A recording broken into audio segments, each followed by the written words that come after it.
Now, property stocks in Hong Kong also rose today as the housing market there continues to hot up. By contrast, property here in the UK seems to be cooling down. A report from Halifax today adds to the body of opinion starting to show a universal slow in prices. While October's monthly figures delivered only a slight respite from a dramatic fall in September. And on a quarterly basis, average house prices dropped more than 1%. Well, Martin Ellis joins me now. He is an economist at Halifax. Thank you very much for joining us this morning. Taking a look at this overall, while prices are up on the year, quarterly, we are seeing a slowdown. We are, and we've been seeing that for the last 6 months. And if we look at the last 3 months, so 3 months to October, prices slightly down, about 1% lower than they were in the previous 3 months. So that's been continuing this gentle downward trend that we've been seeing in recent months. Now, after 2008, there did seem to be a big shrink, a contraction in supply. Nobody wanted to put their house on the market. Is supply increasing now? Is this a new reality? I think it probably is, yes. So that was certainly very much the story of what was happening during 2009. There was a general lack of properties available for sale. Demand did pick up, and that was pushing prices up. But things have now sort of gone into reverse. We're seeing more people putting their properties back onto the market. I think really on the back of the increase in prices which they'd seen, they were more confident, felt, yeah, I'm going to get a better price for my property. But by doing that, they've actually relieved a lot of that upward pressure on prices. We've also seen a bit more uncertainty, so demand's not been quite as strong. People concerned about a lot of the negative talk we've had about the economy, general concern about whether or not their job's still going to be there in a few months' time.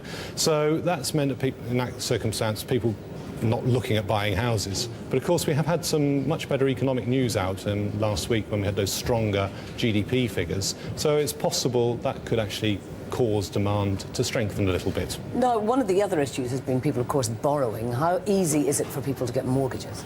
Well, it's a lot harder than it was a few years ago, certainly a lot harder than it was back in 2007.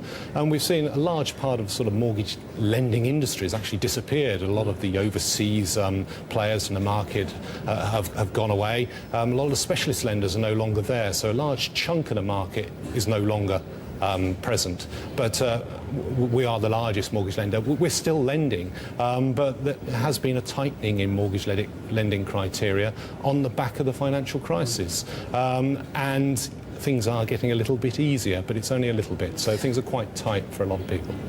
Now, in the past, there has been a sort of surge in property prices in, say, central London because a weak pound had been encouraging people from overseas. Are we still seeing regional trends happening, and are we still seeing trends happening to do with what price the property is? There's still some regional trends, but this sort of slowdown we're seeing is really quite widespread, and a lot of it is now right across the UK, and also at that sort of top end of the London market, which has been helped in the recent past by those factors you're talking about, overseas demand, the weakness of the pound. They're not as strong as they were, so there's been a general cooling down. And it's fairly widespread across the various segments of the market as well. And the big question, what's the outlook? We think the outlook is we're going to see a sort of a stabilisation. We don't think this is the start of a sustained, sharp decline in house prices. A large part of the reason for thinking that is really we've got very low interest rates, and we think interest rates are set to remain very low. Obviously, we get an update on that at noon today.